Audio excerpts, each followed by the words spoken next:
Assalomu alaykum. Bugun sizlar bilan 70% ayol qizlarimizga to'g'ri keladigan tahajjudga yetaklaydigan kun tartibi haqida gaplashmoqchiman. Mani ismim Yulduz va men oliy ma'lumotli uy bekasiman va sizlarni qiziqtirgan va hamda o'zimni qiziqtirgan tadqiqotchilarim bilan kanalda bo'lishib boraman. Albatta obuna bo'lishni unutmang.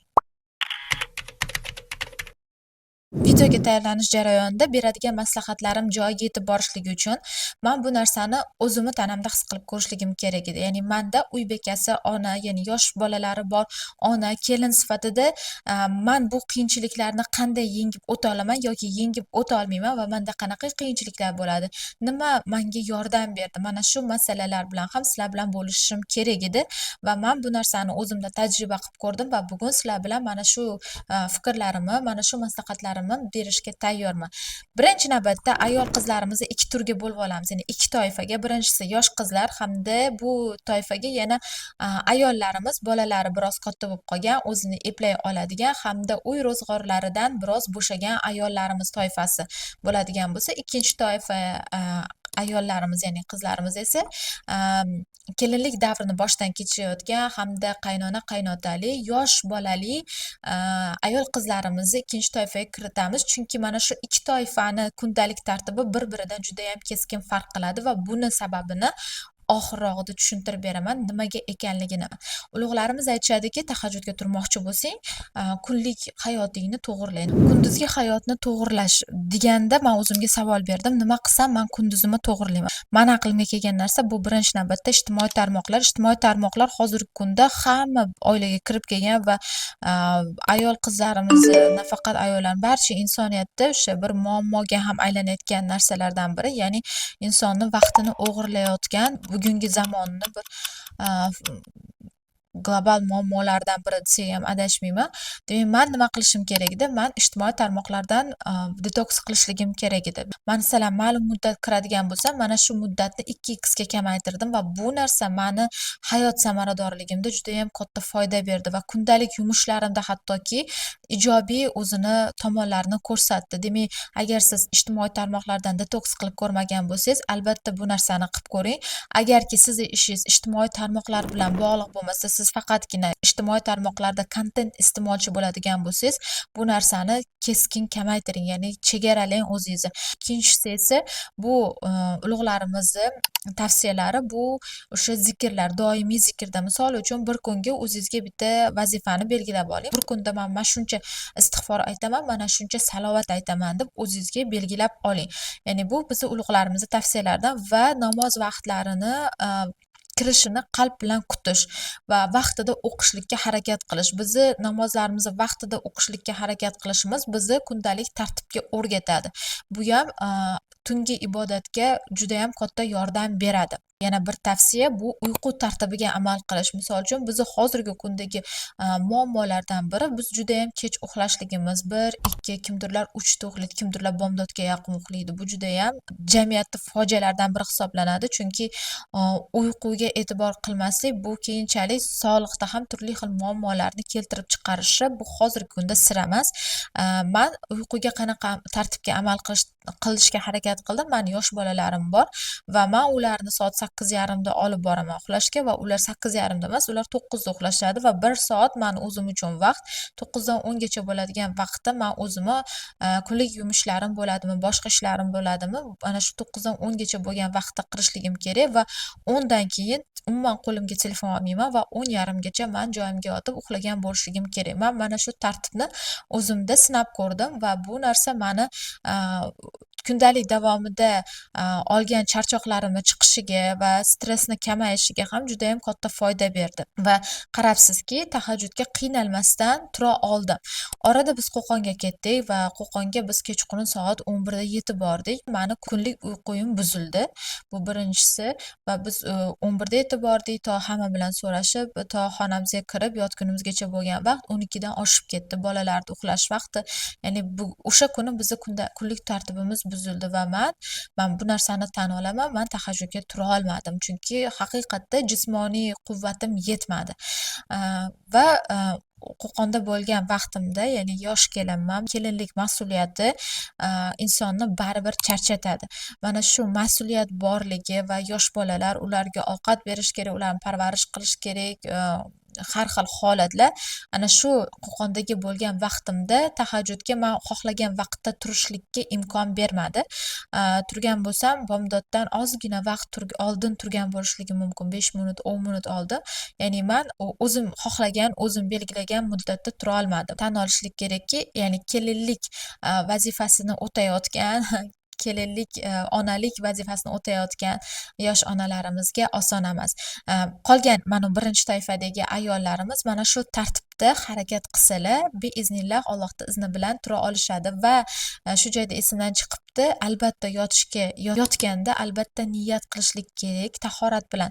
Ya'ni bu ulug'larimizning tavsiyalari tahorat bilan va Allohdan o'sha tahajjudga uyg'otishligini so'rab duo qilib yotsalar, albatta tahajjudga tura oladilar. Demak, kunimizni to'g'rilaymiz va yotayotganimizda o'sha uyqu tartibiga amal qilamiz, yotayotganimizda esa duolarimizga ahamiyat beramiz. Va ikkinchi toifadagi ayollarimizni xursand qilmoqchiman, biroz motivatsiya bermoqchiman, biroz ko'ngillari tushgan bo'lsa shuni aytishim kerakki, payg'ambarimiz sollallohu alayhi vasallamdan shunday bir hadis borki, qaysiki bir ayol 5 vaqt namozini o'qisa, Ramazonda ro'zasini tutsa, farjini, iffatini saqlasa va erini rozi qilsa, jannatda xohlagan eshigidan kirishlik imkoniyatini oladi degan ma'nodagi hadislari. O'sha ma'nodagi hadislarni sizlarga eslatmoqchiman. Yosh ona bo'lish, yosh bolasi bo'lish bu oson emas va yana Luqmon surasi 14-oyatda onalik davrini, Qur'oni Karimda aynan onalik davrini Alloh taolo zaiflik ustiga zaiflik degani va payg'ambarimiz sollallohu alayhi vasallamdan mana shu bashorat sizlarni qalbingizga biroz xursandchilik olib kiradigan umiddaman. Sababi deydigan bo'lsak, chunki aynan yosh bolasi bor, homilador, ya'ni yangi kelinlik davrida, ya'ni bizni O'zbekistonda kelin bo'lish juda ham qiyin, juda ham og'ir. Qizlarimiz, o'sha kelinlik davrida yashayotgan qizlarimiz charchoq ustiga charchoqda yashashadi. Deyarli charchoqlari chiqmaydi, ya'ni charchoq ustiga charchoq, yillar davomidagi to'plangan charchoqlar, ya'ni tahajjudga turishlik uchun faqat niyatda, faqat ixlosda o'zi ba'zi hollarda kamlik qilib qolishligi mumkin. Chunki agar sizni quvvatingiz, sizni energiyangiz bo'lmasa, sizni jismoniy holatingiz bunga bardosh bera olmasa, siz bu narsani ming xohlasangiz ham qila olmasligingiz mumkin. Shuning uchun aynan mana shu davrni boshdan kechayotgan ayollarimiz ko'ngillarini tushirmasinlar, balkida o'sha Alloh taoloning buyurgani bizni vazifamiz, hozirgi ondagi vazifamiz nima? 5 vaqt namozini o'qishimiz, Ramazon kirganda ro'zamizni tutishligimiz, farjimizni, iffatimizni saqlashimiz hamda o'sha farzandlarimizni chiroyli ravishda parvarish qilib, erimizni rozi qilishlikka harakat qilishligimiz bu eng ulug' ishlardan hisoblanadi. Mana shu davrda yashayotgan ayollarimiz agarki tahajjudga tura olmayotgan bo'lsalar, siz Allohni zaiflik ustiga zaiflik degan oyatini eslang va o'zingizga o'sha mayli inshaalloh nasib bo'lsa, farzandlarim biroz katta bo'ladigan bo'lsa, biroz ishlardan bo'shaydigan bo'lsam, men ham tahajjudga turaman deb niyat qiling, lekin duolaringizni aslo to'xtatmang.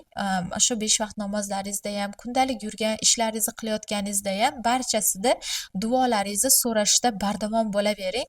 Ya'ni sizni Alloh taolo vaziyatingizni bilib turibdi. Ya'ni sizni vaziyatga, ana shu holatga qo'ygan Allohning o'zi va shu narsani his qiling va uni o'zidan so'rab, kundalik hayotingizda so'rab yuradigan bo'lsangiz, albatta duolaringiz shundoq ham inshaalloh ijobat bo'ladi. Payg'ambarimiz sollallohu alayhi vasallamni ham o'sha ayol kishi 5 vaqt namozini o'qisa, Ramazonda ro'zasini tutsa, iffatini saqlasa, erini rozi qilsa, jannatni xohlagan eshigidan kirishi mumkin degan bashoratlari bu biz uchun bir xushxabar. Chunki ayol bo'lish, ona bo'lish, uy bekasi bo'lish aslida oson ish emas. Bu juda ham katta mas'uliyat. Ba'zida bu mas'uliyat charchatadi va shuning uchun ham Alloh taolo bizga bir motivatsiya berish uchun, bizga bir turtki berish uchun jannatda xohlagan eshigidan kirish imkoniyatini beryapti. Buni bitta o'ylab ko'ringlar. Bunaqa imkoniyat erkaklardan faqatgina Abu Bakr Siddiq roziyallohu anhuga berilgan ekan. Abu Bakr Siddiq kim edilar deb agar o'zingizga savol beradigan bo'lsangiz, bir tarozini bir pallasiga ularning iymonlari-yu tarozining ikkinchi pallasiga qolgan jamiki insoniyatni o'sha iymonini qo'yadigan bo'lsa, Abu Bakr Siddiq roziyallohu anhuni iymonlari ustun keladigan bir zotga berilgan ekan. Faqatgina shu imkoniyat va jannatda 8 ta eshigidan kirish imkoniyati yana mana shu toifadagi barcha ayollarga berilgan ekan. Demak, bizni mas'uliyatimiz nima deydi, judayam bir oson bir mas'uliyat emas. Bizga ancha muncha yelkamizda og'ir bir mas'uliyatlarimiz bor. Demak, agar siz shu holatdagi ayol qizimiz bo'ladigan bo'lsangiz, aslo ruhingizni cho'ktirmang. Shundoq ham duolaringizni qilavering va sizga berilgan hozirgi kundagi asosiy vazifangiz nima? Mana shu vazifangizga amal qiling va har kuni bo'lmasa ham, deylik, masalan, haftada bir marta bo'lsa ham imkon toping. Haftada bir marta o'zingiz uchun, misol uchun deylik, payshanbadan jumaga o'tar kechasi yoki chorshanbadan payshanbaga, shanbadan yo jumadan shanbaga o'tar kechasi, xullas bitta kunni belgilab olingda, imkon qadar ana shu kunda hech bo'lmasa tahajjud o'qishlikka, hattoki 2 rakat bo'lsa ham tahajjud o'qib qo'yishlikka harakat qiling. Ya'ni men tura olmayapman, men davomiy qila olmayapman degan ichki bir o'zini aybdorlik hissi sizda bo'lmasin. Chunki sizni asosiy vazifalaringiz bor. Sizga payg'ambarimiz sollallohu alayhi vasallamdan ham chiroyli bashoratlar bor va Alloh taoloning o'zi aytib turgan zaiflik ustiga zaiflik deb turgan oyati bor.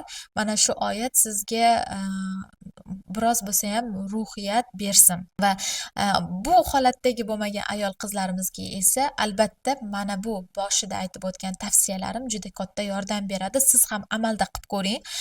Va yana bitta narsani aytib o'tishim kerakki, o'zingiz kundalik bir jadval tuzib yoki bo'lmasam kalendarni olib, mana bugun misol uchun deylik, nechinchi aprel ekan, esimda yo'q, xullas 24-aprelmi, xullas 24-apreldan boshladim deydigan bo'lsangiz, mana kalendarga o'sha kunlarga ptichka qilib o'qigan kunlaringizga o'sha belgi qo'yib ketishingiz va bu narsani siz vizual ko'rishingiz sizda intizomga tushishingizga ancha yordam beradi.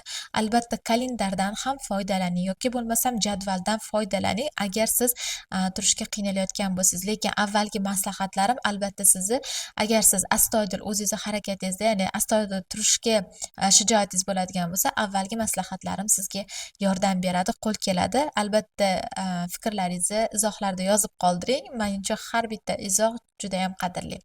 Sog' bo'linglar, salomat bo'linglar. Yaxshi kunlarda ko'rishguncha Allohga omonat bo'linglar. Xayr.